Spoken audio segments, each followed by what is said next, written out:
located over North Adams, moving northeast at 45 miles per hour. Hazards include 60 miles per hour wind gusts. Expects damage to trees and power lines. Locations impacted include Monroe, Huntington, Rockland, Conway, Coleraine, Chester, Charlemont, Chesterfield, Worthington, Goshen, Cummington, Lyden, Keith, Plainfield, Middlefield, Rowan Holly.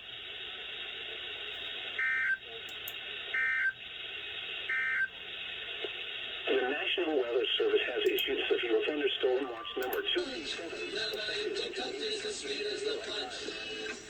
Watch includes the following counties: